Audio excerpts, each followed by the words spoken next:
Good morning, Black people. Good morning. I hope you guys are doing well. Welcome to drboycetv.com, the home for intelligent Black people. My name is Dr. Boyce Watkins. I want to say good morning to everybody, and I hope you guys are doing well. And also, as you come in into the chat, give me a quick audio sound check. Let me know you can hear me okay, because there's a lot to talk about today. There's so much going on in the world of economics and finance, and what so a few things we're going to hit today are really interesting. First, UPS drivers apparently are now making $170,000 a year. Congrats to them. Also, PayPal is looking to get into the crypto game, and also you've got some interesting stuff going on with in LA, a strike in Los Angeles. So we're going to get started. So get comfortable, buck up your seatbelt. We're going to get started on the Black Financial Channel right now.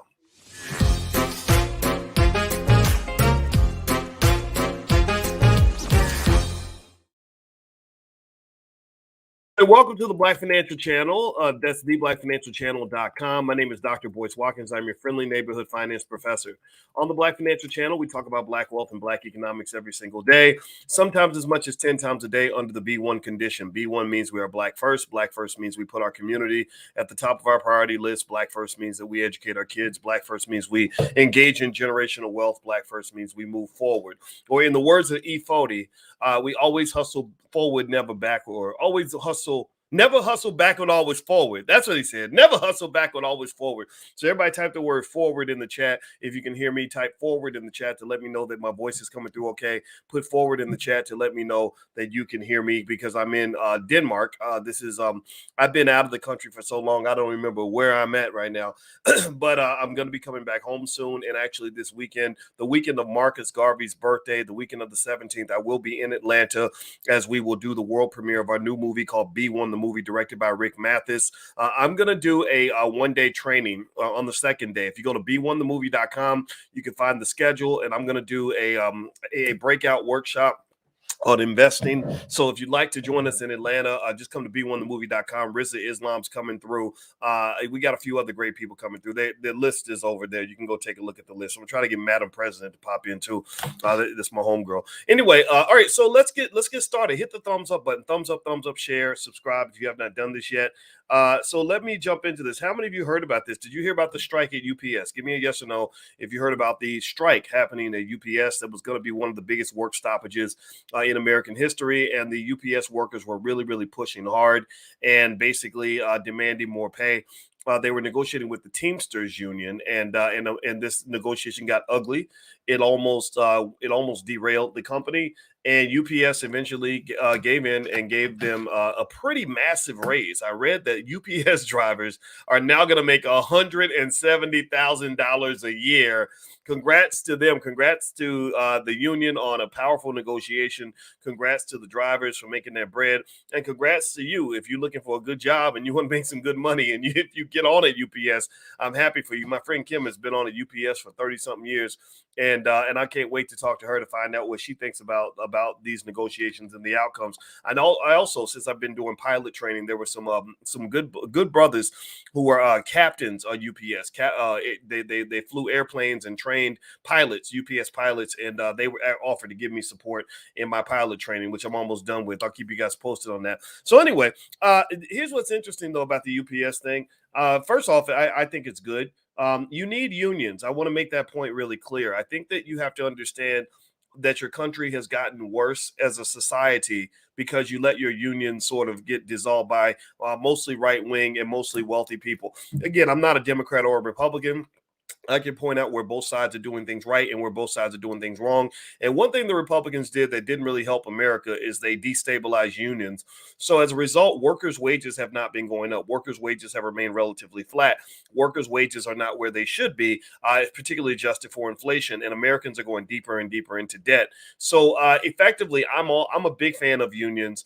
I think about what Robert Reich, the former labor secretary, said, that the golden era for the United States was in the 1960s. Because in the 1960s, you had prosperity, you had people that could get wealthy, you had all the free enterprise you needed, but you also had unions, you had good working wages, you had the ability to get, for two people to get a house with a white picket fence, and each of them, maybe the husband and the wife, both get a job and really live a nice life. That doesn't exist as much anymore, especially if you don't have sort of higher level specialization, higher level skills, things like that. that. That's one of the reasons why on this platform, I consistently encourage you to invest. And so if you haven't started investing, just dig in. Let me help you. I'd love to help you for free. In the Black Business School, we have a Telegram channel for Black investors. We call it the Black Investors Group. Doesn't matter if you haven't invested a nickel. I will show you how. I will get you started. I will share content with you every single day on this Telegram channel. It's drboycetelegram.com. I put the URL on the screen. Also, there's a link in the bio. And every single day, I'll pop out the content. And you guys know I'm consistent with that because my goal is to teach millions and millions of our people how to invest at the highest levels. My PhD's in finance. I know what I'm talking about. So go to drboycetelegram.com to take a look. Now, hit the thumbs up button. I'm going to read a little bit about what Fox Business has to say about this UPS deal and how you can see this interesting variation in terms of perspective, right? So the workers are happy. I'm happy. 170K is a lot of money for a driver. I was very surprised. How many of y'all were surprised? I didn't expect a UPS driver to get that much money, but I have no problem with that because I think that workers should make more money.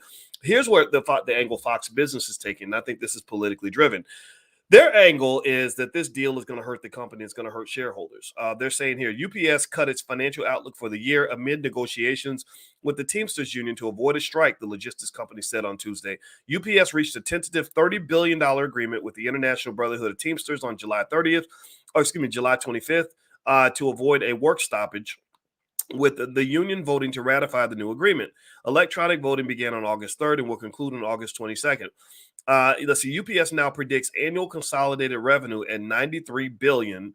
And an adjusted operating margin of roughly 11.8%, below the previous guidance of $97 billion and 12.8%. So what they're saying here is that UPS's revenue is dropping as a result of what's happened with this negotiation. The UPS revenue for shareholders is going to decline, and that's a problem for the economy. Now, let me see here. Somebody says, well, we will make more.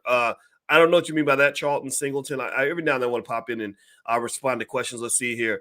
Let's see. GM says, after Jay Morrison, respectfully, I'll pass on any investment advice. Well, first of all, how many of y'all are aware? Give me a yes or no. How many of you are aware that I do not give financial advice? How many of you are aware that on this channel, I've repeated to you 18 million billion times that I'm not here to give you financial advice?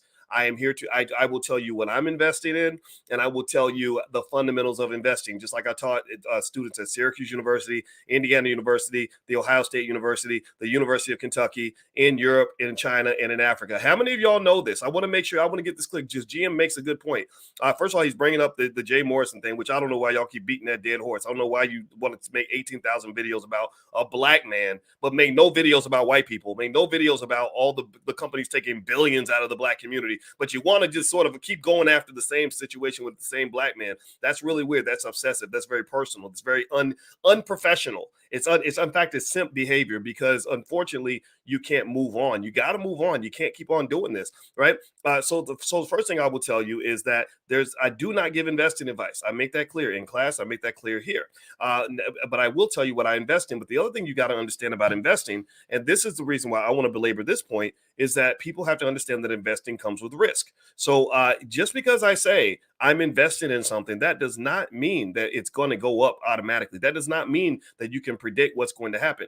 All financial theory, and believe me, I've read a ton of it, much more than any stockbroker or financial advisor. We taught financial advisors when I was at Syracuse. We taught MBAs. We taught PhDs. Okay. So one thing that the financial theory says is that even the biggest experts cannot predict what a stock is going to do. It's called the random walk hypothesis. Look it up. There's a book called A Random Walk Down Wall Street. You cannot predict what a stock is going to do. You cannot predict what an investment is going to do. So the biggest piece of advice, not even advice, the biggest perspective I will share with you is that you cannot put all your eggs in one basket. So if you invested with Jay or anybody and you put all your money into one investment, that right there is a huge mistake, because it's just like basketball. Even Michael Jordan cannot tell you that he's going to hit every shot. Even Steph Curry does not hit every single shot. That does not mean he's not a good basketball player. It just means he doesn't hit every shot. So give me a yes if you follow what I'm saying. I want to make sure that you get this, because I really want to drill this point home, because I know that I know that there are some people that had some personal issues where they were, I guess, jealousy or something. They were mad at Jay or whatever, and they're making this into something bigger than it needs to be. And the reason I'm standing up on this issue is because you cannot treat black businesses different from the way you treat white businesses, right? So if you talk about a black business and you don't like the black business, I want you to show me 5 white businesses that you're doing the exact same thing to, and none of these critics can do that. All they can do is say, look at that Negro over there, and that's one of the reasons. Actually, I write about this in my book, The 10 Commandments of Black Economic Power. I write about this toxic economic soil. And here's the book, by the way. You can get a copy at drboycebooks.com, or you can go to Amazon and get it. Just read the reviews. Read the reviews. Everybody loves this book. And the reality is that you cannot grow businesses if you do not give your business owners the opportunity to fail. White people, here's what white people get. White people consistently get opportunities to be mediocre. White people get opportunities to make mistakes. Do you think? Give me a yes or no. Give me a yes if you're following what I'm saying. Give me a yes if you get this. Do you think that UPS, this company that's worth, what's UPS worth right now? They're paying their drivers $170,000 a year. UPS's total market value. Let me look this up. I'm gonna Google it real quick. UPS market cap. Let's see here. UPS's total market capitalization is $155 billion. So let me ask y'all a question. Do you think that this $155 billion company has ever made a mistake? Yes or no? Do you think that this $155 billion company has ever totally messed up? Yes or no? Do you think that this $155 billion company has ever had a time where they were losing money and looking like they didn't know what the hell they were doing? Yes or no? The answer is absolutely yes. And the reason it's yes, I know it's yes, is because do you know the origins of UPS? UPS was founded by 2 teenagers delivering packages on their bicycles. That's that. So I want you to imagine now starting a business where you don't even know what the hell you're doing. You and your homeboy are delivering packages on a bicycle, and then you make a mistake. Let's say you deliver the package to the wrong house, or let's say you lose money, and then everybody's like, "Oh my God, you're stupid. You're an idiot. You need to just give up. This is dumb." Then there will be no UPS. So what I'm asking you all to do, and I need you to understand, I need you to know how to deal with Black-owned businesses when they succeed, but also learn how to deal with Black-owned businesses when they struggle. Right? You can walk up and you can say, "Hey, brother, look, I don't know if I agree with the way things are going here, or this does not look good. Here are some suggestions for improvement." Or you can say, "Hey, brother, I'm not going to buy anything from you because I don't necessarily like what you're doing, but here are some thoughts in case you want to take this." But when you're like, "I can't stand that knuckle over there, that no, that's the Negro naysayer language. They always find a problem for every solution. They ain't built nothing, ain't got no business that can employ anybody, have never created a job in their life, right? But might sit on YouTube asking for donations to their Cash App, but will scrutinize the hell out of the people who are getting in the fire and trying to build something. And one of the reasons that you deal with oppression at the level that you deal with it on is because you don't have any builders in your community, because everybody's scared to build. You know why they're scared to build? Because if something goes wrong, the lynch mobs are going to come. Lynch mobs full of people who've never built a business ever. So I think it's very important for you to really understand this. And just also when you start building, and I talk about this also in my book, The 10 Commandments of Black Economic Power, that you're going to deal with that too. So really the builders right now in the community are the strongest among us, who can withstand the scrutiny, who can withstand the Negro naysayers, who can withstand the negative relatives. Some of y'all got people like that in your family. Give me a yes if you know what I'm talking about. The people that will always tell you all the ways it can go wrong, that will tell you about every mistake you ever made, will go back and look up and, well, you went to jail in 2008. So you know, I don't know who that dude think he is. Bro, I knew when he was out here on the streets begging for money. His baby mama left him back in 2004. Right? Like, seriously, the people will do that stuff. And I want to encourage you. I want to encourage you as a man who, in my life, I've made mistakes. In my life, I've fallen on my face. In my life, I have had to scoop myself up off the floor. And I want to encourage you as a man who is 100% highly imperfect, that you got to keep on going. Even when they make fun of you, you keep on going. Even when people clown you, you keep on going. Even when you make a mistake, you keep on going. Even when the haters show up in full force, you keep on going. Even when you don't get the support you deserve, you keep on going. You keep on going. You keep on going. That is the secret to success, people. That is the secret to success. The secret to success is not advanced degrees. The secret to success is not getting the hookup. The secret to success is not being born rich. The secret to success is knowing how to never, ever, ever give up. Do not give up on yourself, because you are all you got. Give me a guess if you get what I'm saying, so we can move back to the UPS story, because I think this is really important. I wouldn't be talking about this if there was not a Black perspective on this that we can learn from, and I'm passionate about this. They can't knock me down. Shoot, ain't nobody never gonna knock you. Whatever. All right. So anyway, let me keep going. Thumbs up, please hit the thumbs up, share, subscribe button if you haven't done it yet. And also that book, The 10 Commandments of Black Economic Power. You can actually get a copy at drboycebooks.com. And you can actually get 30% off any books, and you can even get an autographed copy. My kids, we run a small family business. We will ship the books to your house. My kids will ship the books to your house. We run our business as a family. So just go to drboycebooks.com, use the discount code Book Club, and you can get 30% off anything in the store. Use the discount code Book Club. And so your support helps us get things done. And also, we want to make sure we give you value. So just go to drboycebooks.com. I have a whole Black American Money series. I have a series called The New Black Power. I also have a book called It Takes a Village to Raise the Bar, a new paradigm for Black America. I have a lot of books and things out there that you can take a look at, and flashcards and all kinds of stuff that you can use to educate your family. We don't need white folks to educate us. We got this. We can do this ourselves. All right, so let me keep going. So here's what else they say about the UPS strike. So UPS workers are now making $170,000 a year, according to the most recent media report. It says here on Fox Business that shareholders are going to be hurt because of this pay increase. I don't agree, but I wouldn't be surprised if that was part of the perspective. Now, what I want to look at here is I want to look at UPS stock price, because stock prices talk to you. They when they give you the reaction to the market reaction to the results of the negotiation or whatever, it kind of tells you if the market approves or disapproves. Now I'm looking at the stock price. Actually, let me share my screen here so you guys can see it. There is a tiny drop in the price. Now, mind you, this is just for full-time drivers, by the way. This is not for part-time. I think part-time drivers make about $25 an hour with benefits. And so here's the one-day price move in a UPS stock. It's a little bit negative, not terribly negative. If you look at the last 5 days, it's down by about 2%.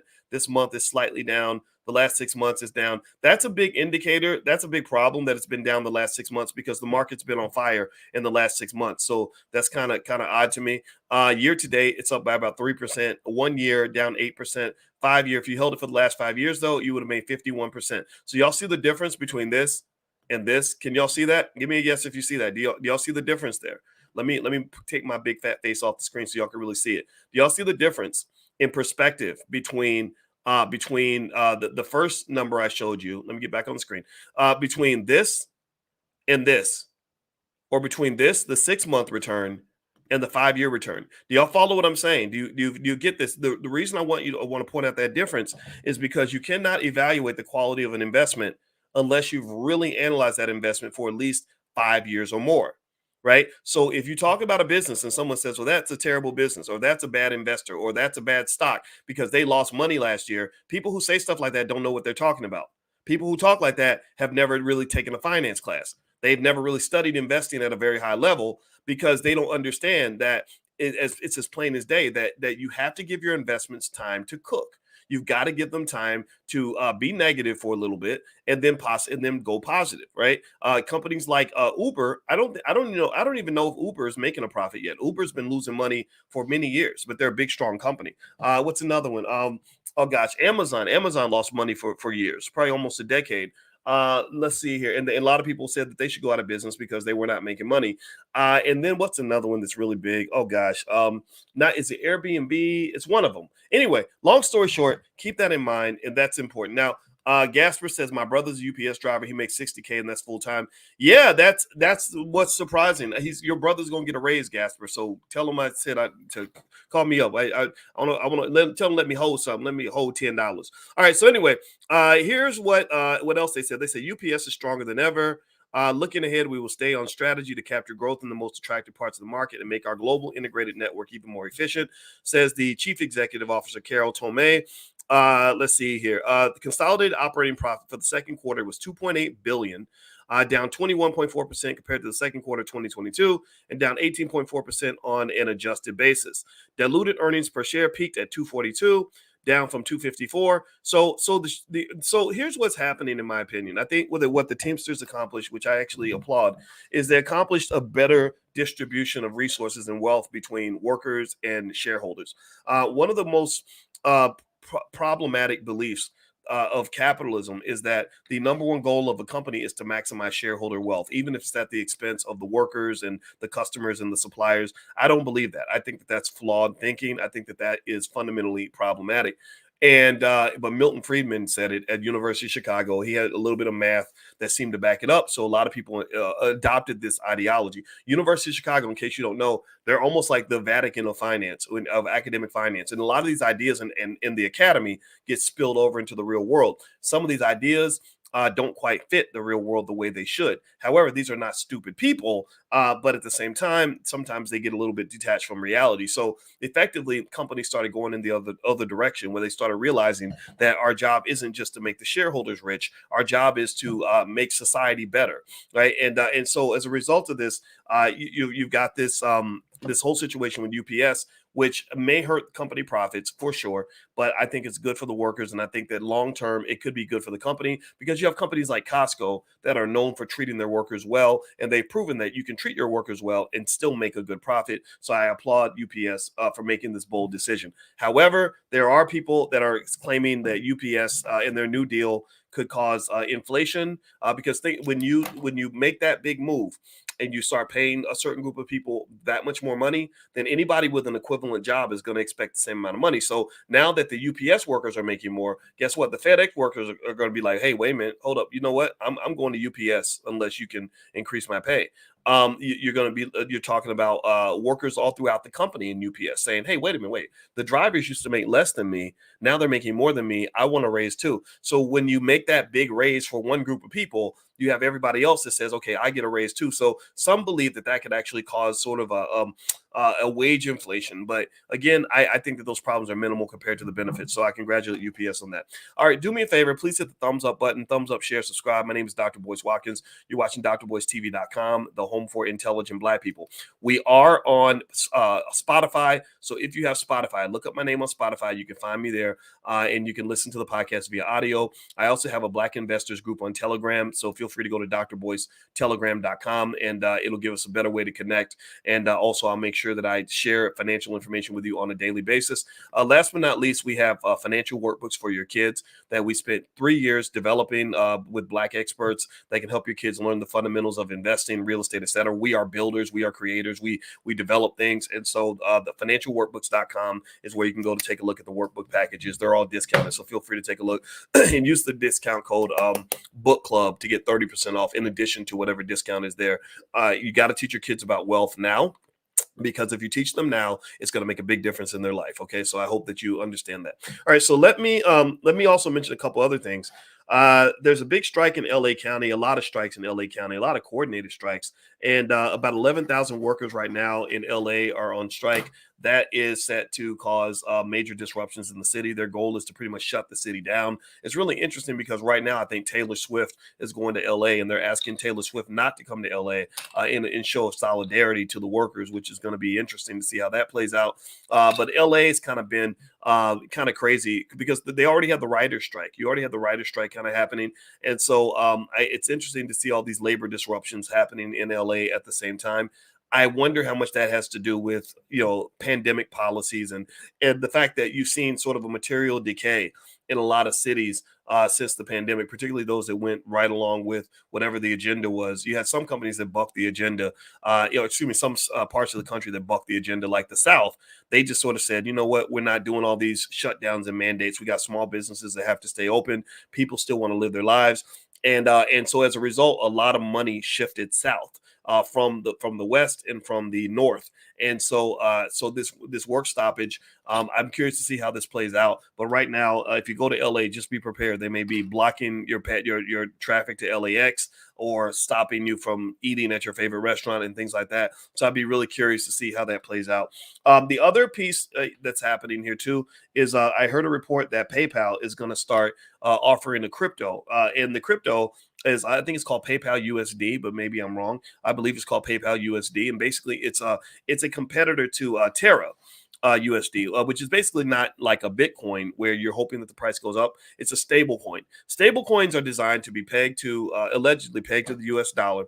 And so effectively they make it easier to flow your transactions without having to go through the traditional banking system. And so PayPal is interesting because a couple things about PayPal. One, their stock price is has been just garbage this year, from what I understand. Let me double check here.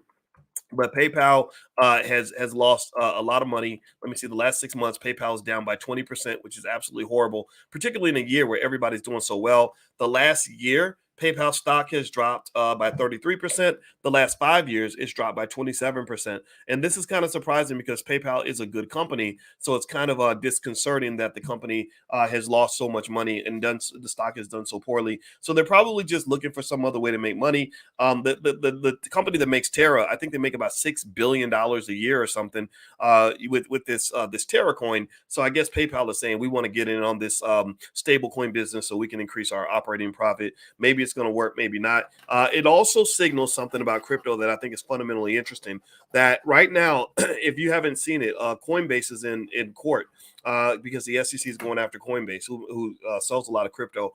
And effectively, the benefit of these lawsuits against Coinbase is that it could create regulatory clarity. Regulatory clarity meaning that the government will make it clear what they want. They're going to make it clear what the regulations are. They're going to restate the rules so that we understand what constitutes a crypto, as a commodity versus what constitutes an investment. This is the huge debate that's been going on. They haven't been clear for a long time. The benefit of the Coinbase lawsuit is that they're going to have to be clear now in order to get through this suit. So effectively, some believe that this movement by PayPal into the crypto space is some sort of confirmation that there will be regulatory clarity because PayPal may know something that we don't know. Okay. Now I wouldn't be one to jump into PayPal stock though. I'm not telling you this is not investing advice. I want to make sure you understand that I don't give investing advice here. But at the same time, there's nothing about PayPal that makes me want to buy more of the stock if I own it. I don't know if I own it or not. I got to look at my portfolio. All right. A couple more things. One thing that I heard was a report where they were looking at what people said about the recession and predictions of the recession versus what actually happened. And a lot of people last year, including Jamie Dimon, who's a big guy in finance, they were all predicting this horrible economic catastrophe that was set to occur, and it was going to be the worst recession in a long time. That did not occur. That did not happen. In fact, he used the words economic hurricane. Well, basically, that just has not occurred yet. And inflation is dropping. We have good growth in the economy. Companies are not laying people off. And so we've achieved, some believe, what could be considered a soft landing. Now, the reason I don't think we should assume that so quickly, though, is because even though companies aren't laying off any workers, it's only sort of a matter of whether or not there's some sort of negative catalyst that could cause that to happen. Because I've seen reports that debt levels have risen consistently, that credit card consumer debt has risen past $1 trillion for the first time ever. And so effectively, as a result of that, you're starting to see consumers getting crunched a little bit. And so they're still spending because they're not losing their jobs, but their credit card debt is going up, which means they're going in debt in order to spend. Also, student loan payments are going to start back up very soon. So what I see right now in the market, in my personal opinion, is that you have a market that has been doing well, but any little thing could trigger that market. So in a way, think of this market almost like your traumatized crazy cousin who is being really nice and really polite one day, but any little thing might set him off. It might be a ticking clock. It might be asking him, did you have a nice day? It might be, where'd you get those shoes? And so any little thing could set that cousin off. Well, the market's kind of like that. The market's smiling. It's giving you money. Everything's been going well. But any little thing might cause the market to go crazy again because some believe that there are a couple of boogeymen behind the curtain with this market, particularly within the banking system and some other places. So while the getting's good, if you're, one thing I'm going to do, again, I don't give investing advice here, so I want to make that clear. Is I'm going to protect my positions basically using put options, stop loss orders, sell off, shave off a little bit, and kind of just sort of readjust my portfolio. Because I can tell you, if you've been an investor consistently, I'm really happy for you because I know you're probably making money if you have a diversified portfolio. All right, so anyway, do me a favor, please hit the thumbs up button, thumbs up, share, subscribe. I'm going to answer a few of your questions really quick, so feel free to ask me any question. At the end, I like to do a little ask me anything. So feel free to put your questions in the chat, and as I do that, that. And as you hit the thumbs up button, thumbs up, share, subscribe, everything else, I want to let you guys know that that we have something called the Dr. Boyce method that I did in a Black Stock Market weekend, where I laid out an 11-step process that I put together, how I personally pick the stocks that I add to my portfolio. If you'd like to take a look at that, just go to the drboycemethod.com. So feel free to go to the drboycemethod.com if that's of interest to you. Don't forget that we have the All Black National Convention happening October 20th through the 22nd in Atlanta, Georgia at the Marriott Marquis Hotel. We've gathered over 40 experts who have one goal in mind, and that goal is to make the Black community better. We're not talking about everybody. We're talking about us, our people. That's it. So if you are blickety black in that particular way, and that's important to you, and also you want to connect with other like-minded builders that have positive energy, then come to the All Black National Convention. You can actually get your passes. The discounted hotel rooms are about to disappear very soon, so you may want to lock your hotel room in soon. You can go to allblacknationalconvention.com. You can also be a vendor or sponsor if that's something that you'd like to do to market your business. All right. Does anybody have any questions for me? If you have a question, put the question in the chat. I'll look at a couple of your questions really quick. Let's see. DJ Dax says, "How much you make?" I don't like to talk. I don't like talking about that type of stuff. I'm not a flosser and a stunter or whatever they call it. I think that some of this culture of showing off how much money you have, like pulling up in a Bentley and all that stuff, that's just not to me. That to me, that's youthful. I guess that's what I would do if I was maybe 28 or 30, still trying to prove something to other people. I ain't trying to prove nothing to nobody. So in fact, I encourage you, when you start getting money, protect that, but don't tell everybody how much money you have, because they'll start asking for it. They'll start begging you for it. They'll start bringing you sob stories. People start trying to scam you and all this other stuff. So just, I'm not a big fan of bragging about money. All right. Any other questions? Let's see. I work as a driver at a UPS in Chicago, and I know some of my coworkers who make over $3,300 a week before taxes. Wow. That's over $160,000 a year before this contract. And that driver who's making $60K is absent a lot. Yeah. I thought $60K was a low number. $60K was probably like a part-time salary. That's what I'm guessing. Part-time UPS drivers are going to make far less than the $170 that's being quoted in the headlines. I think this is for full-time drivers. I think though maybe you have to have a little seniority or something like that. Anything else? Anybody else got any other questions? Let's see. Somebody says, "How's it going?" Crypto says, "How's it going, doctor?" It's going very well. Thank you. I'm almost done with my European tour, and we are going to go to other countries. I think somebody was joking. They said, "There's Dr. Boyce over there in Europe hanging with the white people. He hanging with the white people. He supposed to be pro-black. He hanging with the white people." Well, idiot. I actually travel around the world. I like to go to all the countries. And I understand if you think that you can only go to one country in your whole entire life, but I've been to about 50. So we are going to go to Africa next year. If you'd like to go to Africa with us, just stay posted. Join us on our Telegram channel. And I'll keep you guys posted on everything that we're doing. Also, I'll send you financial stuff every single day in terms of stuff that I'm seeing in the markets and stuff like that. Let's see here. Next question. If I buy a put and it's in the money but not at expiration, should I sell? It depends. I can't give you a straight buy or sell answer like that. We do options training in the Prime class. If you go to drboyceprime.com, there's plenty of curriculum there.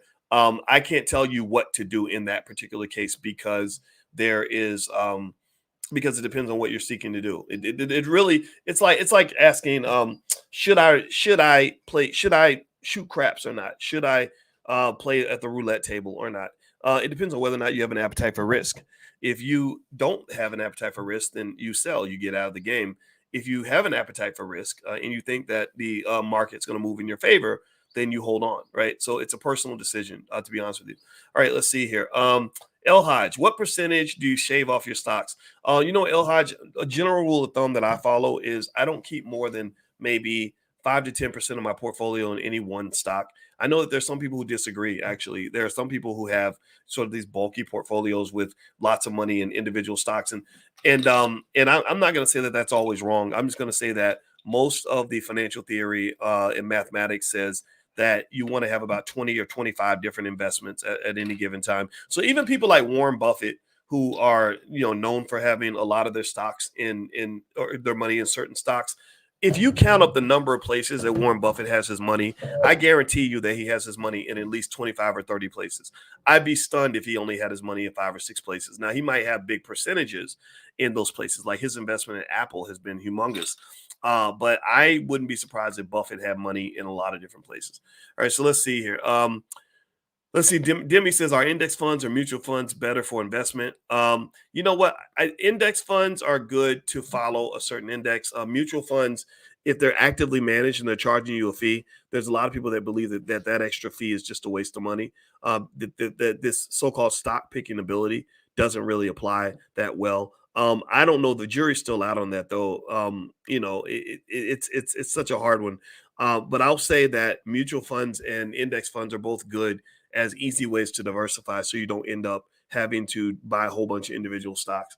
Let's see here. What are some strategies we can implement so that we can try to stay afloat regardless of a recession or not? I would count the number of streams of income you have. If you don't have a side hustle, maybe look for some sort of class you can take or something to learn how to create like a little side hustle that can make extra money. I think saving should be a core value. The same way we're taught to tithe 10% of our income to the church, I think you should tithe 10% of your income to yourself. And that means no matter how much you make, pulling aside like maybe the same amount of money you might spend going out to eat or fast food or whatever, or anything that you might do with your extra money. Put that same amount aside for yourself, and I know it's hard, for some of us, but you have to save, right? What are some other things? There are other wealth hacks out here that people don't use anymore. Like, for example, having a relationship with somebody who's financially stable or getting married, that's a wealth hack, so protecting your marriage is an investment strategy. What else? Let's see. I think always another thing too is like when things are going really well, I tend to think about when things could go badly, right? So I'm always preparing for the worst, and when things are going badly, I always prepare for the best, right? I start acquiring assets and preparing for when there's an upturn. So ultimately, I think always thinking a step ahead is beneficial. So if things are good now, then you want to be thinking, okay, how do I make sure I'm ready so that when things go bad, I won't get blindsided? Let's see. Next question. Or next statement. I worked at UPS. It's a trap to get more package handlers. The majority will be stuck on a driver waiting list. That's possible. I mean, you know what, Big Chris, you might be right. I don't know. I don't work at UPS. In college, they were known for paying pretty well for package handlers, and I don't know why I didn't take that UPS job. I know I wanted to because they I think they help pay your tuition and all that stuff. I guess I must have got a different job or something. But I worked 2 jobs when I was in college, and a lot of people didn't understand how I was able to work 2 jobs and be at the basketball court all the time and still make straight A's. And even though I was taking more credit hours than most of my friends, and the secret that I figured out was time management. I learned how to manage my time at the age of 19, and I managed my time like I managed my money. And if you're very intentional about how you use your time, you'd be amazed at how much you can do. People waste time. People waste so much time, and in fact, that's a financial theory too. I've talked to you guys about that your most valuable asset you have as an investor is your time. Your children are wealthy because they have more time than you. So your grandchildren are wealthy because they have more time than you. So what you do is you use that time in a positive way. People waste so much freaking time, and I think it's because we're so busy living our lives and moving around and responding to the world and reacting to things around us that we don't spend time in silence in meditation figuring out who we are, where we want to be, and what we want to do. I am in constant meditation. I'm constantly thinking about things, and that benefited me tremendously because I started doing that when I was 19. So I encourage you, if your life is overwhelming you or throwing you off, spend time by yourself. Talk to maybe even if you can get a therapist, talk to a therapist. Find some way to get inside yourself so you can find out who you are and figure out where you want to be, figure out how things work so you can make the moves that are going to be best for you. Because there's so much noise out here, so many distractions, so many people leading us off a cliff, so much nonsense that if that's all you're responding to, you're going to go crazy. All right. So anyway, let's see. Hit the thumbs up button, by the way. Please hit the thumbs up button. All right. So let's see. In Chicago, many other places, you don't have to start off as a package handler. Yeah, that's true. I mean, you don't have to do that, right? So I'm not sitting here telling anyone to go work at UPS. I'm just letting you guys know that it looks like UPS is paying well. and I think that's a good thing because I believe workers should be paid well. And it's going to change the dynamics of how worker pay sort of adjusts all throughout that industry. Like if one, I remember when when the Minnesota Timberwolves gave Kevin Garnett in 1996 this insanely high contract where he was making like $20 million a year at a time where other stars were making like $3 or $4 million a year, maybe 6 or 7, and like Michael Jordan was nowhere near that much in pay. And or maybe he was because that might have been toward the end of Jordan's career when he was expecting to get paid what he was worth. And at that point, the league did a shutout. They did not a lockdown, a lockout. They locked out the players. They said the owners are going on strike because you're demanding too much money from us. And the owners renegotiated the terms, and as a result of that, they ended up putting salary caps in place so that when players like LeBron came along, LeBron spent 3 or 4 years being underpaid significantly because they just said, look, we have a rookie cap. You can't make more than a certain amount of money as a rookie, because they saw where it was going. Pretty soon they knew that there would be some rookie making $40 million a year, without playing a single game of basketball. So anyway, I think that in this particular case, that's what you're going to see. You're going to see some renegotiations occurring because now pay has sort of been pushed up because one catalyst has happened, and that's going to affect the whole industry. All right. So anyway, by the way, some of you may want me to come through and do a training on stock market investing or stock options or anything else like that. And you've asked about that. You've reached out. I put the email address manager@boycewatkins.com up here. If you have a group and you want me to come in and do a training, I do a few live trainings a year. If you find a venue that will seat 100 people classroom style and you pay the deposit is $5,000, so I can pay the money to get my team out there and everything else. We will market your event for you. Like, I'll talk about it. I'll tell everybody I'm coming to your city, and you can sell more tickets that way. And maybe you can make that into a money-making event. So we'd love to partner with you if that's of interest to you. If not, that's fine too. But that's the email address. You can email manager@boycewatkins.com if that's of interest. All right, so I'm going to get out of here, guys. Thank you so much for listening. God bless you. And don't forget, if you want to join the Telegram group, with the Black Investors Group, just go to Dr. Boyce Telegram, and you can find it there. And also, I'll be back again very, very soon to talk to you guys about some other things that are happening in the market. And I'll let you guys know how the European tour goes. I'm really enjoying my time here. I'm learning a lot. And I look forward to also next spring when we start making trips to Africa and other places as well. I plan on doing a lot of traveling for the rest of my days on this earth. And I think you should consider it because it really does enhance your experience in life, because life is about more than just working and money. You got to really make sure you enjoy yourself and that you grow into the person that you want to be. So God bless you. Have a good day. I'll see you soon. Take care now. Peace.